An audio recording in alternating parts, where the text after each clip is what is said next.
What's up? What's up, everybody? Whistle Gang Podcast, and we are live. We are live.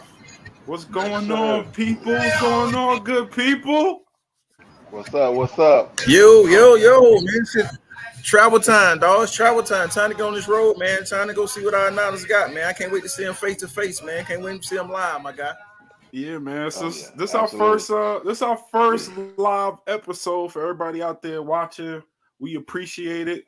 If you don't mind, like, comment, subscribe on YouTube, hit the share button, whether you're watching on YouTube or Facebook. On Instagram. Just follow us, like us, support us. We appreciate it. And I'm gonna tell you right now, we getting to Jacksonville tomorrow, and we gonna act a donkey. We gonna we gonna act up. I don't know how y'all feel Yeah, about that, man. fellas, but we about to have some fun right now in Jacksonville tomorrow. What's some expectations for the weekend, P? Man, I'm just looking for a good game. First, No, first we ain't of all, talk about the game. We talk no about the game, no antics. game. Ah, We talk man. about the antics right now.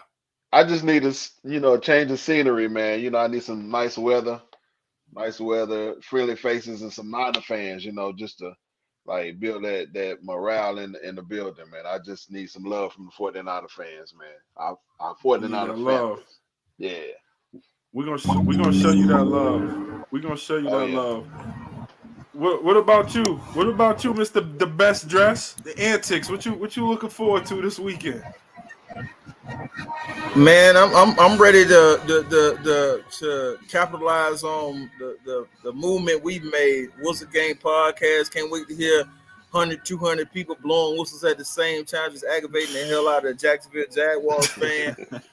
Seeing some people from all across the country, California, Arizona, Pennsylvania, Florida, of course. All our southern chapters, the Charleston chapter, the Columbia chapter, the Atlanta chapter, and the VA chapter. Can't wait to, just meet and greet with them. I think the southern chapters, people don't understand, like, when the Niners come east, they don't know. That's why the invasions be so crazy, because when the Niners come east, us being East Coast guys and repping a West Coast team, it's few and far between. We don't get the same time. If you stay in California, you get a chance to see them 8, 9 times a year, and that's Right. just playing at home.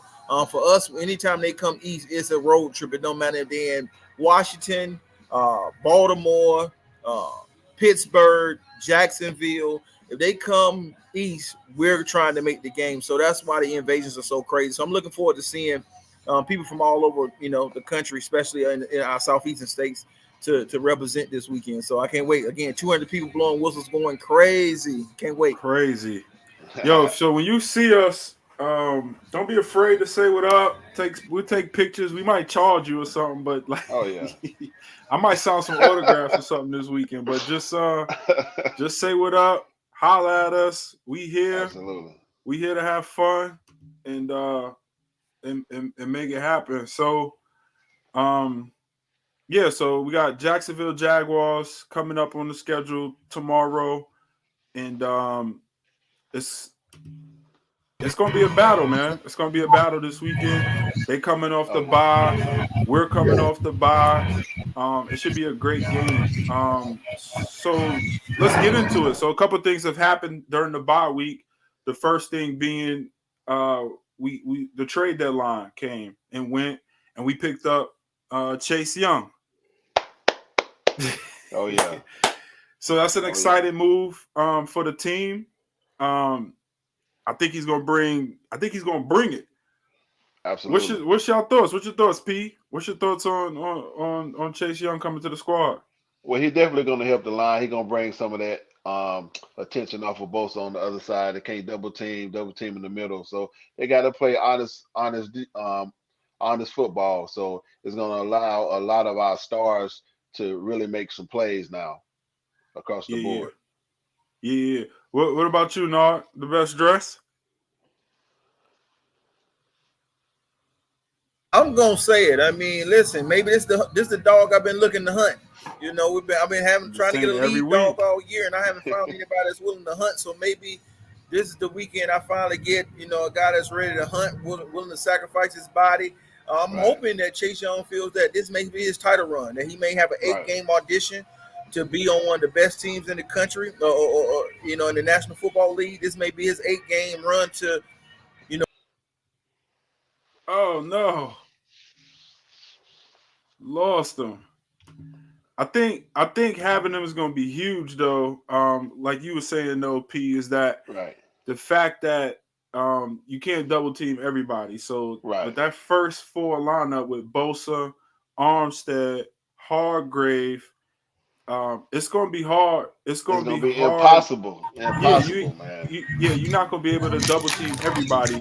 So with Bosa, Armstead, Hargrave, and them, they're going to have to pick and choose. So if they do decide to double team Bosa, Chase Young should eat. He should definitely eat over there. So my question. It's always good to have somebody, hungry. Like Nard just said, he hungry. Like he auditioning to he on the team, but he just auditioning. So I think that hunger and that drive that he gonna have just gonna spread from himself to everybody in that line. So I'm looking forward to seeing the type of energy he brings to our team and our defense. Yeah. So my question, Nard, to you is who's going to end the year with more sacks, Bosa or Chase Young? No, if we start to count today, I said it. I think when we talked a little week from today on. Film or not. Yeah, from today on, I think Chase going to benefit most. I think they're still going to try to have to, as my boy Sherm say, Nicholas John Bosa. They're going to still have to provide double teams towards him. I think Chase gets a chance to get a one-on-one.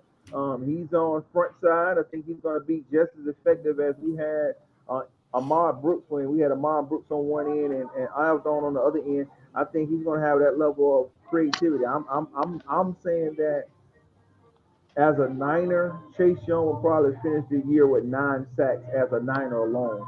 10 sacks guy is what I see in the 8-game stretch. You have 9 or 10 sacks is what I think, and that's in regular season, not even playoffs.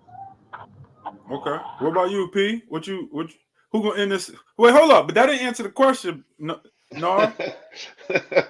How will it be Bosa or will it be Young who end the season with more sacks if they both started from 0 right now? I think they both have the same amount of sacks. Well, I think Young might have a little bit more. I can't remember. No, again, I think Chase Young benefits the most. So I'm going with Chase. I think Chase benefits more from the trade, getting moved on a high dominant defense. I think Chase, wins that hands down. Wow. What about you, Pete? I haven't seen Bosa have the bend in the hips. If I break down Bosa game just a little bit, I haven't seen the bend in the hips. Maybe it's the missing Florida this year. Maybe it's being in training camp late. Maybe it's holding out. I don't know what it is. I haven't seen the knee bend. I've seen the strength, but I haven't seen the knee bend. I haven't seen the agility. I haven't seen the ability to be able to split a defender and do those things. Now, maybe this competition from the other side brings that to him, but I hadn't seen that just the motor that we need both of the half for us to be successful. I haven't seen it, so I'm gonna give all my odds to Chase being the sack leader if we start tomorrow Sunday's game. I'm gonna give it to Chase.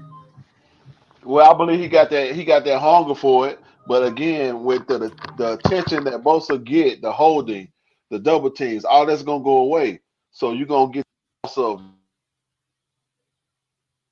So excited to see what Bosa gonna do once their energy is directed somewhere else, and they gotta play honest football. So right now, like I said, Bosa is getting held on a lot of plays, not getting calls like double team. But once all that go away, we really gonna see that Bosa of the old come back. So I'm taking Bosa. I'm taking Bosa to win that. Yeah, bro. Bosa has to lead this D line. Absolutely. But I agree with Nar. The benefit most is gonna come for and from Chase Young, because if they try to double team the ends, or tackle with the tight end chip blocking Bosa, or running back chip, you can't do both ends. But if they do, so if you put a tight end on one side to double team and chip Bosa, and then you have the running back in the backfield and using the running back now to chip or double team on Chase Young's side, Armstead and Hargrave will have to eat in the middle. Mm-hmm. So it's almost kind of like pick your poison. and this defense should be that good to where they they every they're gonna eat. But I think Chase Young definitely benefits more and should end up with more sacks. Let me add one more thing to it. I think that Chase is more flexible to be able to go down inside. We played a couple weeks ago. We played a 5-man front. I think he's one of the guys who can go inside a little bit and maybe Randy Gregory or somebody else is outside of him, and he gets more of definitely a one-on-one of being with a tackle or with a guard. I think he just has a higher motor than what Bosa has right now. When Bosa has to go down inside, he hasn't been really effective. I think Chase Young has a bigger motor. He got more to prove, and I think he's also playing for a contract, and I think that's why, Chase is going to be the beneficiary of this deal. Staying on Chase real quick. Let's say Chase eats. Let's say Chase dominates. Chase gets 10, 11 sacks these next end of throughout the end of the year. Right. Big time playoffs, the whole nine. What if you had to choose? If you had to choose instead of re-signing BA? Oh no. Would you trade away BA and re-sign Chase? To the left. Listen, first of all, if the boy comes in with 10, 11 sacks, BA gone, Greenlaw gone, we ain't gonna be able to pay all those people at the same time. So I'm gonna tell you, if the boy has 10, 11 sacks, he's gonna go to the top of the food chain, and we're gonna start moving the other pieces that I just said. BA, Greenlaw, Armstead, all of them are going to be on the next ticket to Georgia or Washington or where they want. I'm agreeing with that. I'm agreeing with that because clearly we always been a defense first team. So I agree that we can make, bring in new pieces to fit our offense. But I think we definitely gonna not let a defensive person like that walk away. So I can see that happening if that's the case. What about this though? What if they don't have to get rid of BA and we just ship off Armstead? Ooh. And you keep BA? I don't think it's gonna be enough meat on the bone. I mean, I think we can I be honest? Yeah, absolutely. If we look at his first 8 games, and I know we lost without him being on the field, I think we paid the wrong receiver. That's a totally different. Based on the question that you just asked. He's a football player. Don't let Troy hear you say that. Again, I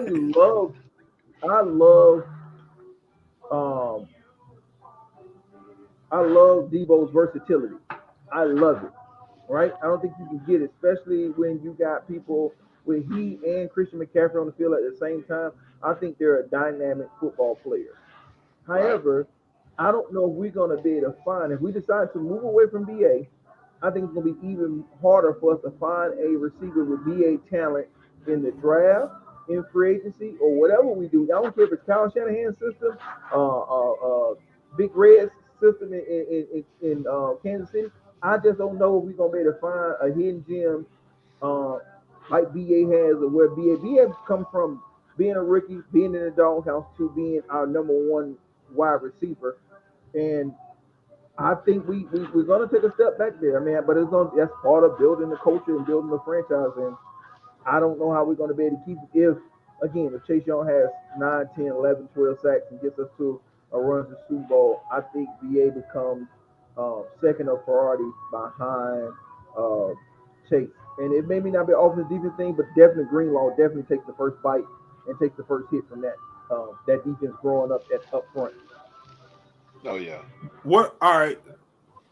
So how you feel on that, Ferg? Go ahead. I want to hear what you got to say. I think you pay BA at all costs. BA is wide receiver 1. So BA is wide receiver 1, without a doubt. I don't disagree with the whole paid the wrong person stuff and all of that. I do think it's a little bit of difference. BA is the wide receiver. Debo's the football player. He's a football player. You just put the ball in his hands and he's gonna make plays. He's not the best route runner.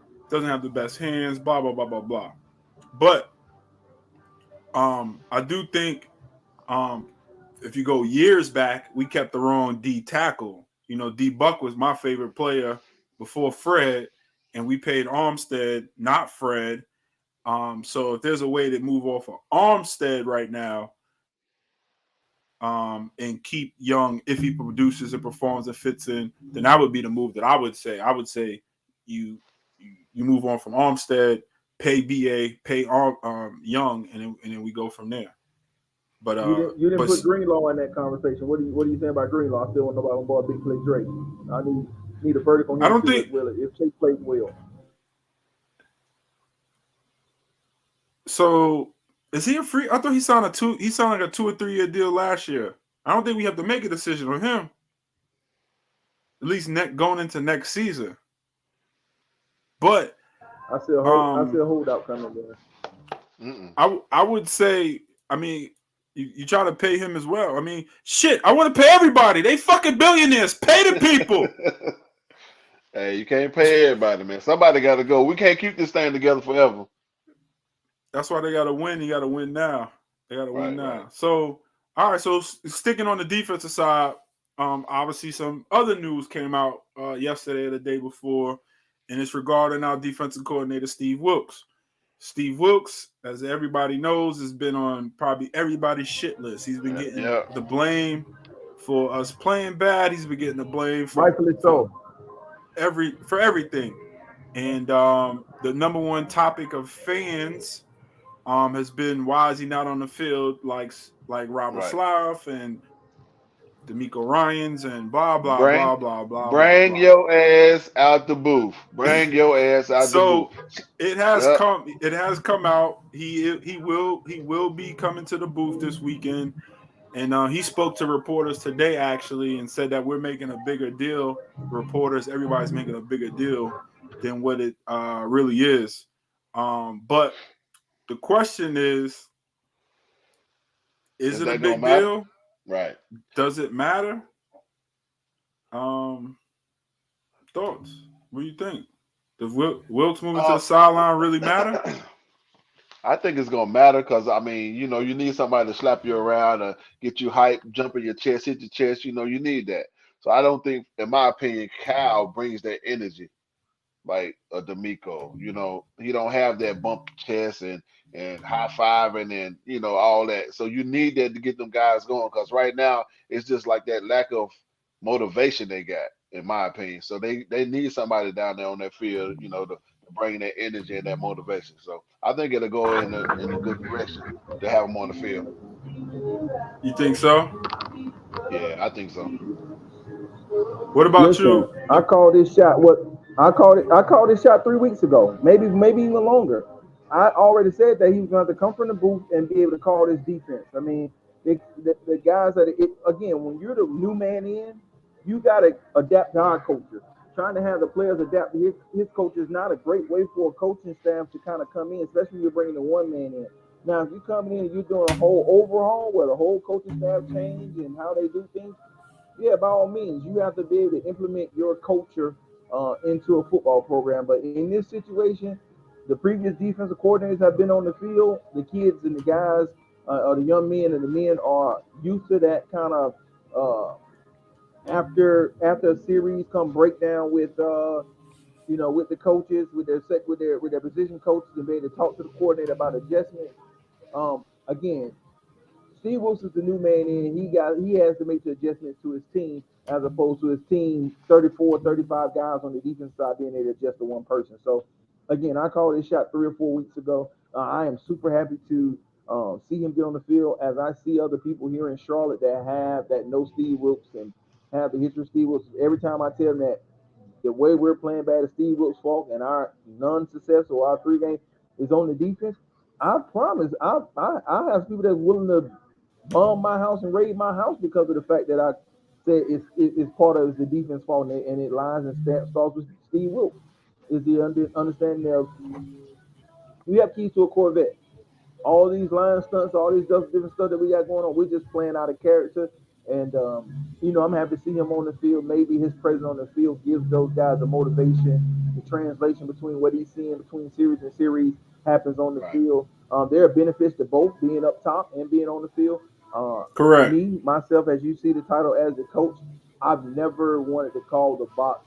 I called the game from the box. When I was young in the game, being first year and second year as a college football coach, and they had me in the box, and I was seeing some of my guys get beaten in secondary and not having the ability to kind of talk with them and uplift them.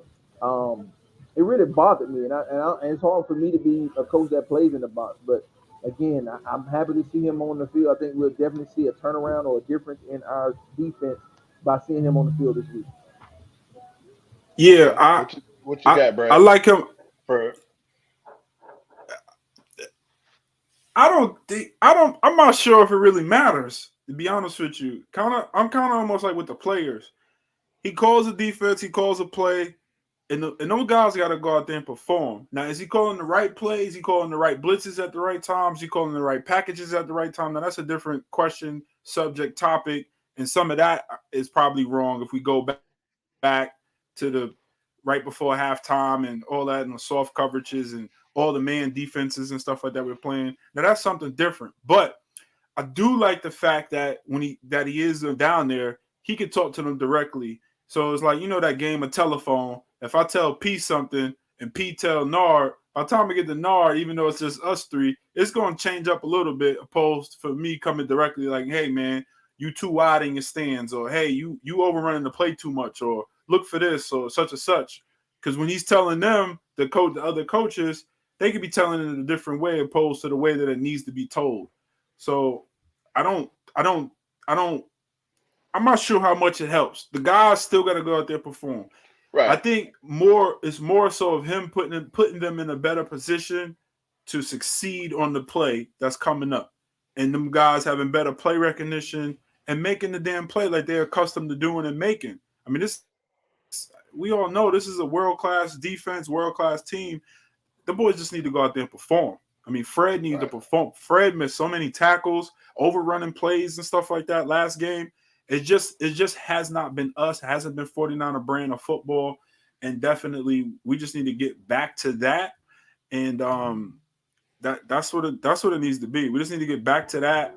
And Listen, let me add something to it. I would add this is you don't understand as you know, you guys know I coach for about 5 or 6 years. You don't understand the camaraderie or the celebration that a head coach and a defensive coordinator can have, and how strong that bond can be when both sides are playing well, when you're feeding off each other's energy.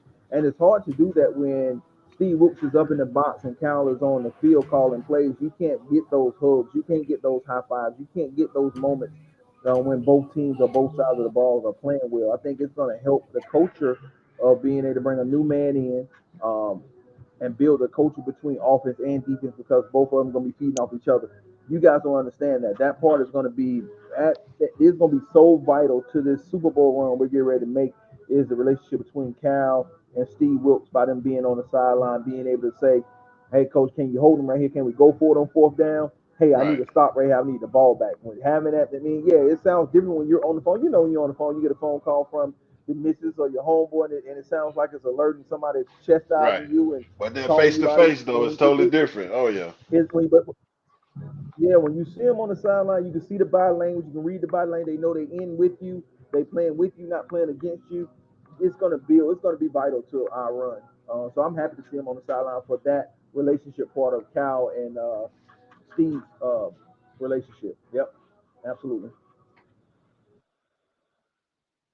I hope it helps though, man. I hope whatever it takes to win. Obviously, y'all know I get really depressed. I'm gonna be at the game. I can't take an L. This is this is gonna be a really good game. I'm expecting a really, really good game. We're playing a really good team. So I mean, the Jaguars, Brock Purdy. Mm-hmm. Let's talk about Brock for a second. Let's go to the office. We talked a lot about the defense. What kind of Brock are we expecting in the second half of the season? What Brock are you expecting to show up this Sunday? Hey, he gonna have his boy back, man. He gonna be we putting up 30 balls from here on out. You got Debo back in the building. You got Brock back in the building. He comfortable. He gonna get back in his flow. We 30 balling.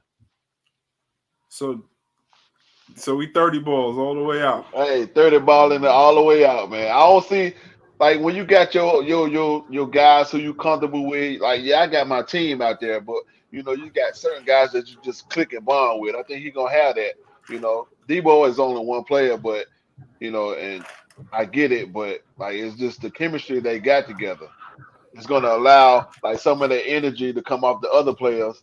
So when you got a DBO on the field, so I'm looking forward to seeing Brock pick it up. Nah, And we bringing the energy. We bringing the energy because we gonna be there. oh yeah, What if, oh yeah, what about you, Mr. Best Dress? No, man. Listen, I'm just thinking this way. I mean, I'm big in the Brock Purdy committee. And I think this time off is giving Brock a right. chance to get his head out of the clouds, get the cobwebs out from the potential concussion that he got in a football game.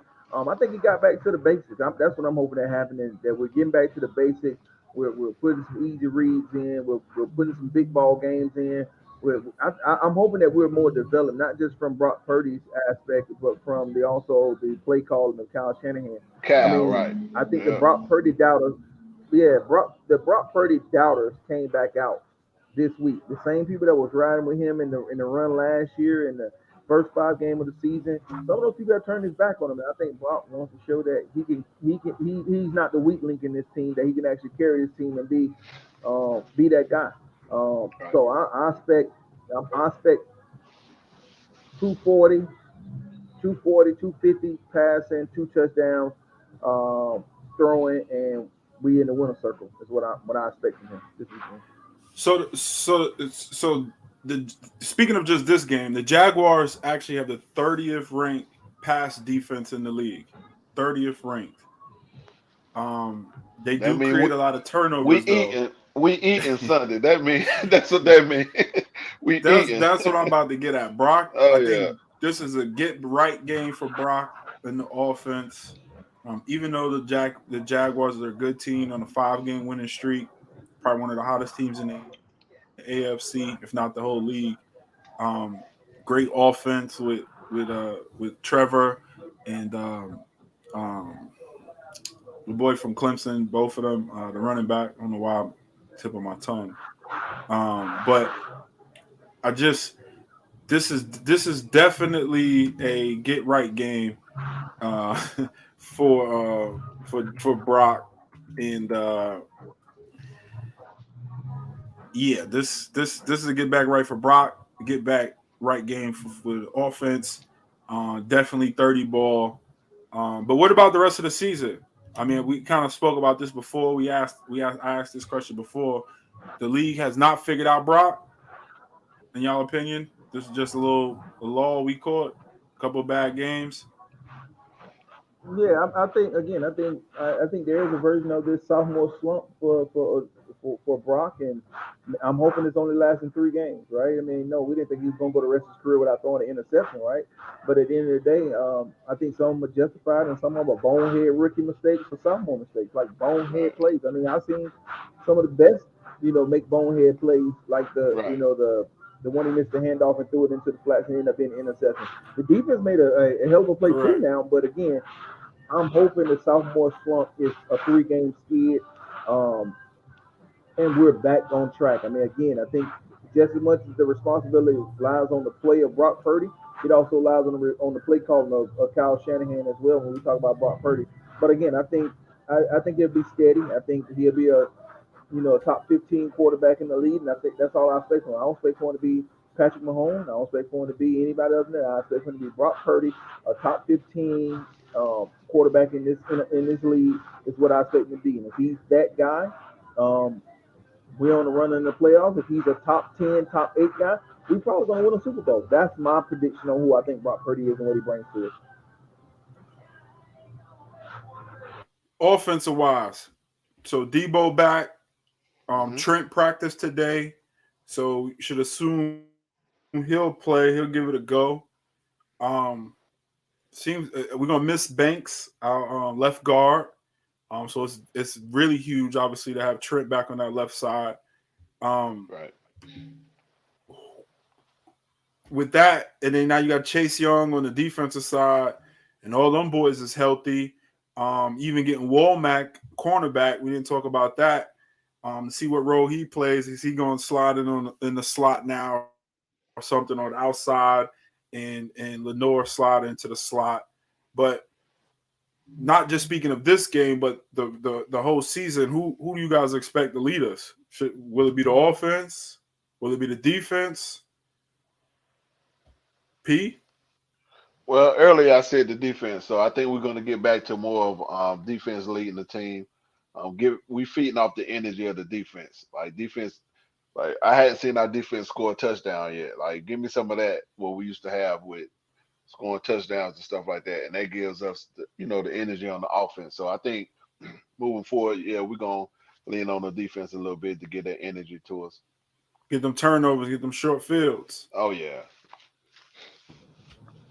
The best dress. Yeah, I'm in the same thing. Yeah, I'm gonna ride with the defense. I mean, I think this offense can be what it's gonna be. I mean, but I need this defense to lead us. And I'm Right. being personable. Who I think gonna lead us, it don't really matter. I need this defense to lead us. This defense has, even in the games we won, this defense been short of being who they supposed to be. This is a top five defense in the NFL. I need them to Shit play should be and number show up one. every Right. damn week. Again, I'm gonna say top five. I'm gonna just give it that. If we're a top five defense in this league, I need our defense to show up every damn weekend. And we haven't done that. We haven't been consistent in what we do. I think we can win ball games 17-14. Even in this NFL, this spread open, wide open NFL, I think we can win games 17-14, 24-17. I think we can win games like that. And I think we're gonna find that when we go through this little, after this game, and then we got the Commanders. After that, we got everybody that got a bird in their name. I mean, we on the bird flu trip. I mean, it's the Seahawks, it's the And we're gonna be Ravens, eating. it's the Seahawks, it's the Cardinals. I mean, it's the Eagles. I mean, every bird we got. We gonna. I mean, Thanksgiving coming, we're gonna have turkey. Then we have Seahawks. Then we're gonna have Eagle. I mean, Raven. listen. Oh yeah. Only bird we don't have this year is the Falcon bird. We owe them so bad. My goodness, I want them to make the playoffs. My goodness. But again, I think for us to be successful, this defense need to lead this team. Yeah, Right. I 1,000% agree. Fred is my guy. I always say this. I literally go to the games to watch Fred Warner dominate a football game. I love watching him. He's always the first dude out there after a change of possession. Like, I'm not sure if y'all. I mean, I know you played NAR, but when the center used to come and they used to put the hand in the air and say "Huddle," like Fred is the first dude out there on the field after every change of possession when it's time for the defense to be out there on the field. First dude ready to go, just like yo, and it's a good look, man. When he's clicking, then the rest of the defense is clicking, and you get a Bosa sack, and then you get now Chase Young sack, and then you got Hargrave getting a sack and kicking down the door, and then you got a Armstead sack, and he rubbing his belly. That energy is just crazy, and Oh yeah. especially here in Jacksonville with all of us being there, and all the East Coast, like it's gonna be a wild scene if them boys could eat and get a couple of sacks. I mean, we're gonna like literally take over that stadium, and we're gonna dominate the crowd, and we're gonna be really, really, really, really, really, really, really loud. So I mean, I think the defense has to lead us. Offense is sexy, but the defense has to lead us. Offense do what they do, play complementary football. Obviously, just don't turn over the ball and make it happen. You know what I'm saying? Um, so yeah. So with that being all said, what do you guys think? What's So that listen, prediction look like? We going yeah, predictions? We going predictions? Yeah. What you yeah, think we the always game got gonna to go look like? prediction. I mean, I listen, I'm I gonna go already first. I mean, I listen. I already thought of mine, but you go Go ahead, ahead. go ahead. Sis. You go ahead, man. I already got mine. Listen, I'll say this. This is a dangerous team coming off a bye, and the fact that both of us off a bye, and both teams got a chance to get healthy. Both teams had a chance to look at more film, more footage, more tape. And Jacksonville scared me just as much as any other trio of receivers we faced this year. Even the Bengals and the Browns. Um, this is going to be a close one. Again, I will tell you this: if we haven't figured out how to get um, Oliver, Gibbs. Oh no. Oh no. P. Yeah, I'm gonna go ahead with my prediction. I got 38 Niners, 10 Jaguars. 38. We God gonna put it. dog. We putting a 30 ball up, man. I'm telling you, 30 ball. We putting 38 points. 38 to 38 to 10 10. though? Yeah, 38 to 10. 38 to 10. That's crazy. What 38 to what you 10. were saying, Narv? He got 38 to No, 10. yeah, I heard it. I'm going 27, 27, 20, 27, 20 Niners. 27-20. Wow. 27, 29ers. That ain't good defense Wow. ball, man. On our side, man. That's still playing like we've been playing. Listen, I Again, think this is a dangerous team. I see this as this team was a playoff team last year, and I think they're gonna be a playoff team again this year. They yeah, are young and they're gonna win the hungry. South. They're probably more hungry than we are. So again, I'm going 20 to 27. You're playing, yeah, we're playing a split image of ourselves. All I right. think we win the game, of course. I think this is a get right game for the offense. I think like I said, I think Brock has a great game coming back off the bye. I think the team has a great game. Everybody seemed like they got relaxed. You saw a lot of pictures on social media of guys taking vacations, getting away from football, doing different things. And I like that. I like that. Just getting away, clearing your mind, so everybody can be focused, getting right back. Everybody's healthy except for Banks. It seems like coming off the bye. I just, I just see definitely a 30 ball. I see it like 38-28, something like that. Jacksonville's going to put up points. They have a good team. Trevor Lawrence is no slouch. But their defense, their secondary is suspect. You know what I mean? We complain about ours and the guys we got and what's going on because we're spoiled. But their pass defense is 30th in the league, like I said. And I think we are going to put up. I think Brock has a 300-yard plus game, probably 3 touchdowns. I think Debo gets one of them touchdowns. I think McCaffrey keeps the streak going, but I think it's like going to be like a 38-28 type of game. And I think at one point we might be up big, and that 28 might come in the fourth quarter. They might, score a touchdown late or something like that to get it to a 10-point game. But I think we come out. We dominate. They're gonna feed off the energy of us and the crowd, and we're gonna win the game 38-28. So yeah, Listen, so real quick, key to victory. If we can make sure that they don't score on first drive, I'm superstitious now, Brad. I think when we give up 7 first, when they just march the ball down the damn field on us, and they ain't even looking for 3. Everybody's looking to go ahead and put the dag in us early. Right. Again, if they correct. march the ball down the field and get 7 on the first drive, we give people confidence that they can beat us. And that's what we need not to happen come Sunday. We need to have a 3 and out, 4 and out, whatever the situation is, 4-play, 5-play series, and get the defense off the field, and play from there. But if they go down and drive that ball, we give everybody hope when they see they can move the ball down the field and score on the first drive. We've been giving up 7s, not 3s. We've been giving up 7s like we're not even on the field. I mean, we getting 10-play drives up on the first series. If we can get away from that first series, I think we'll be in a situation where we'll know how we use the off week the correct way.